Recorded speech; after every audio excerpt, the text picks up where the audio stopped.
Wesh la famille, on se retrouve pour une toute nouvelle vidéo et une toute nouvelle vidéo débrief du match entre le Real Madrid et le Rayo Vallecano. Victoire 2-1 pour le Real Madrid, une victoire serrée, une victoire à la dernière minute de jeu. Enfin, on en parlera plus tard, mais bon, à la 120e minute de jeu plus tard. Mais bon, j'espère que vous allez bien. Si les gars, ça va pour vous, n'hésitez pas à liker, vous abonner. Ça va être pour le référencement et pour faire grandir la chaîne. On n'a pas commenté ce match en live, j'ai pas eu le temps, les gars, j'ai eu un empêchement. Merci à tous ceux qui ont compris ça. On se retrouve ce soir à 19h30, si je dis pas de conneries, pour Strasbourg PSG qu'on fera en live, plus le débrief le lendemain. Merci à ceux qui le feront. Vous êtes les gars out. Et nous, on va commencer, les gars. Moi, je vais commencer par dire que le Real actuellement, les gars, c'est catastrophique. Le Real actuellement, va falloir en parler. Le Real, il n'y a rien qui va. Le Real Madrid, il y a des séquences de jeu qui font peur. Certes, tu peux croire, si tu regardes les notes sur Flashscore, SofaScore, ce que vous voulez, que oui, le Real a peut-être dominé. Mais c'est normal, les gars. Parce qu'à partir de la 80e, le Rayo Vallecano tenait le 1-1. Le point qui leur permettait, eux, de se mettre bien au milieu de tableau, peut-être prendre quelques points déjà de base face au Real Madrid. Ça a été héroïque, le point qu'ils ont pris. C'était héroïque. Les points qu'ont pris le Rayo Vallecano étaient historiques. Donc à partir de la 70e, ils ont commencé à reculer. Ce qui est normal. Et à partir de là, le Real Madrid a eu tout le temps la balle. Ce qui est aussi normal. Ce qui est normal, ils ont poussé le Real Madrid, ils ont réussi à avoir ce penalty, ils ont souffert. Le Real Madrid a gravement souffert pour avoir ce penalty. Mais si on doit faire réellement un résumé de ce match, c'est un match à demi-temps, à la première mi-temps où tu domines. En vrai, le Real Vallecano en première mi-temps ne voit pas trop de jour. Et le Rayo a peut-être eu la balle quelques fois, mais j'ai pas réellement pour moi dans la tête d'occasion franche du Rayo Vallecano en première. En première mi-temps, tu as ce Real Madrid qui fait mal, où tu appuies sur les points faibles du Rayo, tu vois un Real Madrid qui presse. Et tu vois un Real Madrid qui joue en équipe et un Real Madrid qui arrive à peut-être se sortir du pressing et à sortir un petit peu la tête de l'eau. Mais à partir de la deuxième mi-temps, mais ça part encore en vrille. Et c'est ça le problème du Real Madrid, c'est que tu fais toujours une mi-temps sur deux. Le problème du Real Madrid, c'est ça. Le problème là du Real Madrid est là, est constant. Vous le voyez tout le temps à chaque match de Liga, même contre des équipes, avec tout le respect que j'ai pour le Rayo Vallecano, même contre des petites équipes comme ça, tu n'arrives même pas à prendre réellement le dessus et à montrer un beau visage de toi-même. Ça devient inquiétant. Le Real Madrid, ça devient inquiétant. Et à partir de la deuxième période, c'est terminé. Le Rayo Vallecano rentre dans une deuxième période où ils sont surmotivés. Une deuxième période où tout le monde va vers l'avant et le Real prend l'eau. Et à partir de la 49e, si j'ai pas connerie, t'as un but qui arrive de je sais plus qui, mais d'un joueur du Rayo. T'as un but qui arrive. Et ça fait un, oui, parce que j'ai pas dit désolé, mais Vinicius a marqué à la 15e. Vinicius qui met un but, ce qui est stratosphérique. Hein. Le but, c'est très vrai, le but est magnifique. Un but qui est enroulé parce que tu étais dans un momentum déjà à ce moment-là. Tu as fait le momentum du match. Tu as fait le momentum, donc le but de Vinicius est clairement très beau et est mis collectivement. Et après, c'est quand même plus un exploit individuel qu'un exploit collectif. Mais le but est mis, ça te fait déjà du bien, ça te soulage. Sauf que tu prends ce but et à partir de là, le Real panique. Le Real commence à reculer et à partir de là, c'est fini. À partir de là, le Real s'est chié dessus. Et heureusement que pour eux, ça aurait pu être bien pire, mais heureusement qu'ils arrivent à ne pas se prendre de but parce que le Real Madrid, comment ils ont joué, les gars, le Real Madrid va quand même falloir commencer à tirer la sonnette d'alarme. Le Real Madrid, ça fait plusieurs fois que je le dis en live. Là, c'est peut-être le premier délire, je crois que je fais du Real, mais c'est plusieurs fois, les gars. Mais le Real Madrid, ça devient répétitif. Le Real Madrid, c'est toujours la même chose. Quand tu es dans des bonnes phases, à chaque fois, tu te prends des buts là où ça va pas. Et après, tu stresses et après, tu recules. Mais les gars, jusqu'à quand le Real Madrid ça va durer? Jusqu'à le Real, c'est toujours pareil. Depuis, et là, vous allez me dire quoi? Vous allez me dire que c'est Xavi Alonso le problème? Vous allez me dire c'est qui? C'est Arbeloa? Les gars, il y a vraiment un problème qui est constant. Les gars, le problème aujourd'hui, ça a été l'entente collective. Ça a été Mbappé, Vinicius, Tuono. Ça a été encore une fois catastrophique. Ça a été encore une fois catastrophique. Oui, certes, Mbappé met un penalty à la 90 plus 10. Mais Mbappé, je suis désolé, encore une fois, les gars, c'est pas bon. Mbappé, les gars, c'est pas bon. Oui, il stat Mbappé, mais les gars, dans les grands matchs, je vous l'ai dit, je l'ai dit dans la vidéo, le vrai problème du Real Madrid. Quand Mbappé est pris dans un grand match, qu'est-ce qui se passe? Tu dépends des exploits de Vinicius. Et vous l'avez encore vu ce soir. Vous l'avez encore vu aujourd'hui. Vous l'avez vu maintenant. Les gars, il y a plein de joueurs qui ont fait des matchs dégueulasses. Tuono, Jude Bellingham, de toute façon, c'est l'ombre de lui-même. Hein. Comme on dit depuis plusieurs mois, Jude Bellingham, c'est catastrophique. Asensio. Il y a des joueurs qui n'ont pas été rassurants, même Hussein. Bref, il y a des joueurs comme ça où il va falloir vraiment commencer à tirer la sonnette d'alarme. C'est pas parce que les gars, je le dis, à chaque fois, c'est pas parce que quand tu vas sur Flashcore, tu vois que quelqu'un a eu le 57% de possession à 43 que oui, forcément, c'est mérité et qu'ils ont bien joué. Les gars, le Real a joué comme de la merde.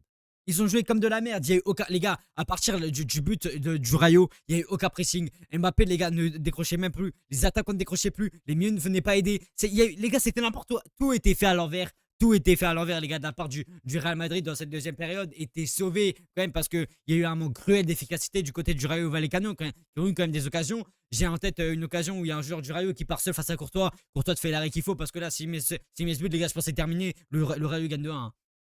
T'as ça qui arrive, donc tu arrives quand même à prendre un petit peu, à garder quand même un petit peu, même si tu prends l'eau, tu arrives à garder quand même ce score. C'est ça qui est un peu rassurant, c'est que tu arrives au moins à garder peut-être un score. Alors après, garder, c'est un grand mot parce qu'ils auraient pu clairement le perdre, mais t'as ça qui est un petit peu rassurant, entre guillemets. Donc t'as ça, et t'as aussi après, à partir de la, je sais plus, je crois que c'est 80e, t'as un rouge qui est pris par le Rayo avec un chassé qui est mis, je crois que c'est à Rodrigo, hein, si je dis pas connerie, de 6. Il y a un carton rouge qui est mérité, hein, tous les jours. Il n'a pas à faire ça. Il sort, ouais, même lui, il conteste pas. Donc ça fait là. Et à partir de là, maintenant, c'est le Rayo qui va reculer. Et ceux qui vont me dire que oui, il y en a qui vont dire que oui, maintenant le Real ont dominé. Et tu vois qu'ils sont capables de marquer. Mais les gars, le Rayo a pris ce rouge à la 80e. Le Real a marqué à la 90 plus 10. Les gars, dans les grands matchs, il n'y aura pas 10 minutes de temps additionnel. Les gars, dans les grands matchs, vous savez très bien que même si les équipes vont reculer, les gars, en Ligue des Champions, ça recule bien, ça défend bien. Si tu joues à Arsenal, vous croyez vraiment que là, le Real allait gagner? Vous croyez vraiment que le Real allait gagner, les gars? Non, mais sérieusement, le rouge, les gars, qui est pris, et à partir, les gars, du momentum qu'il y a eu du Real Madrid à partir de ces 80e minutes, c'est encore plus catastrophique. Tu loupes je sais pas combien d'occasions. Les joueurs se jettent par terre. Il n'y a pas de pressing. Les joueurs du Rayo arrivent à dégager facilement. Et t'as de la chance que à 90, c'est plus 9. Il y a un joueur qui fait encore une faute bête avec un pied haut qui est mis quasiment vers la tête de Brent Jazz. Ça fait encore penalty et t'es sauvé. Mais les gars, je suis désolé. Le Real Madrid cette saison sur l'arbitrage, les gars, mais tu peux leur enlever 5 ou 10 points facilement. Les gars, le Real Madrid sans penalty cette saison, les gars, mais là, c'est catastrophique. Je suis désolé les gars, mais là le Real Madrid ce n'est pas bon. Il va falloir encore le dire, le Real c'est pas bon. Et je sais pas jusqu'à quand ça va durer, jusqu'à quand certains vont fermer les yeux, à quel point le Real Madrid cette saison ce n'est pas bon. Il faut se dire là les gars, le Real, c'est vraiment, j'ai l'impression de pire en pire, plus ça continue et moins ça va. Pour toi tu fais quand même une bonne entame, la première est bonne, mais la deuxième est vraiment catastrophique. T'arrives à mettre ce but qui est transformé de Mbappé contre pied parfait les gars, même si Mbappé fait pas franchement un bon match. Et maintenant on va passer au score de... Enfin, pour l'instant plus aux notes de ce match. On va passer aux notes de ce match et les gars, on va commencer par Thibaut Courtois. Pour moi, qui fait pas non plus un énorme match. Thibaut Courtois n'est pas non plus très rassurant. Il t'a fait des sorties un petit peu hasardeuses. Il te prend quand même un but qui peut être évité. Donc Courtois n'a pas été non plus si rassurant. Mais je vous le dis encore, si Courtois n'est pas là, le match en vrai tu le perds. Donc je peux pas reprocher grand chose à Courtois. Je vais pas tomber sur Courtois ce soir. Kamavinga qui a été latéral gauche pour ce match a fait pour moi plutôt un bon match. Kamavinga a été là sur les deuxièmes ballons, a été là au pressing vers la fin du match, a été là même dans les moments compliqués. C'est lui qui a récupéré beaucoup de ballons. Et pour moi, Kamavinga va falloir l'encourager. Parce que Kamavinga commence à montrer des bonnes choses, va falloir quand même l'encourager. Kamavinga pour moi c'est un peu solide. Après, t'as Wissem qui sort, je crois, à la 70e, si j'ai pas connerie. Et t'as un Wissem qui fait un match plutôt moyen. C'est le Wissem que tu vois, c'est un Wissem de toute façon qui est très jeune, qui doit passer par là pour grandir. Mais tu peux pas dépendre que de Wissem, les gars, il est très jeune. Et les gars, je trouve que ce que fait Wissem, c'est quand même très sous-côté. Parce que Wissem, on n'en parle pas assez, mais Wissem, les gars, les perfs qu'il te sort à son âge, les gars, même si oui, c'est pas encore flamboyant ce soir, mais les gars, s'il est pas là, je suis sûr que tu le repères ce match. Tu le repères parce que t'as un Asensio qui te fait un match cataclysmique ce soir, et on va en parler, les gars. Mais d'Asensio, c'est catastrophique, les gars. Les longs ballons, c'est perdu. Les dégagements, c'est mis en touche. Tous les ballons qui ont été, les longs ballons qui ont été mis vers les appels de Mbappé, ça a été loupé. Ça a été catastrophique et il est sorti à la mi-temps. Et c'est normal. C'est normal. Et après, pour moi, on va passer pour moi au meilleur joueur de ce match, c'est Valverde. Valverde te fait encore une fois un match stratosphérique. Valverde, les gars, latéral droit. Il t'apporte tellement de sérénité. Il t'apporte tellement d'assises défensifs. Et vraiment, Valverde te fait énormément de bien, que ce soit offensivement ou défensivement. Et Valverde, va falloir, les gars, qu'il continue comme ça. Parce que Valverde, tu vois qu'il fait des bonnes perfs. Et Valverde, va falloir l'encourager comme ça. Va falloir l'encourager. Donc ça, c'était pour Valverde. Et après, tu passes à Tchouaméni parce que c'était un 4-1-1-2-3 qui a été aligné de la part du Real Madrid. Donc là, un Tchouaméni qui fait aussi un match assez solide. Il a été là dans les récupérations. Et après, il a été très peu aidé par Bellingham au début de match. Mais après, Bellingham est sorti blessé. D'ailleurs, grosse force à Bellingham. On espère évidemment que ce sera une blessure la moins longue possible. Voilà, mais en tout cas, Tchouaméni, ça fait un match assez correct. Voilà, Tchouaméni a essayé de se battre, tu l'as vu. Donc, tu peux pas leur reprocher grand-chose. Après, tu as Bellingham qui sort au bout de 10 minutes parce qu'il se blesse. Voilà, donc Bellingham, ça a été compliqué. On espère un très bon rétablissement à lui. On espère que c'est rien de grave. Voilà, après Arda Güler sort à la 77e, je crois. Et Arda Güler te fait un match, moi, mitigé. Güler, tu l'as très peu vu en deuxième. Alors en première, oui, certes, il arrive à te ramener quelques occasions dangereuses. C'est pas non plus flamboyant.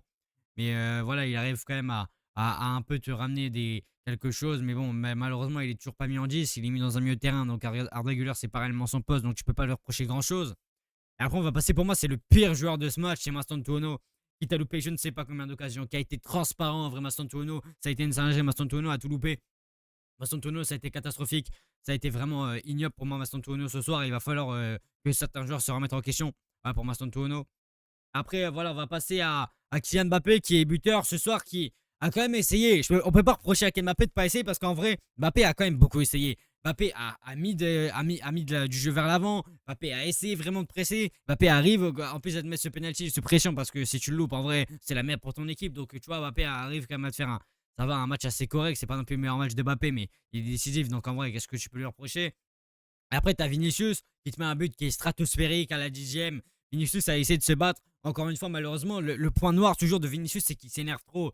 Vinicius s'est vraiment trop énervé encore ce soir. Ça a été trop complexe pour Vinicius à la fin de ce match. Mais heureusement qu'il prend qu'un jeune, il aurait pu prendre rouge. Mais ça va, Vinicius arrive à te mettre ce but. Il a été rassurant encore sur son côté. Et les gars, moi, je suis désolé, mais moi, je vois un Vinicius qui revient un peu en puissance.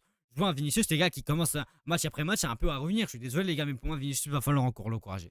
Après, on va passer, les gars, à quelques entrants. Aux entrants, déjà, les gars, Brahim Diaz qui rentre, qui te fait un match assez solide. Il rentre à la place de Bellingham. Il arrive à te rapporter des solutions. C'est lui qui te rapporte le penalty. Donc voilà, Brahim Diaz arrive quand même à être solide. Il te rapporte même la passe D, je crois. Du coup, c'est lui qui a la passé, oui, sur le but de Mbappé. Après, tu as Ceballos qui rentre à la place de Asensio, beaucoup plus rassurant.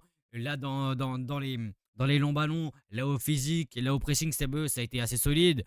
Un Gonzalo Garcia qu'on a très peu vu, ça a été assez transparent. Bon, de toute façon, il n'a pas eu grand chose à faire, on l'a très très peu vu.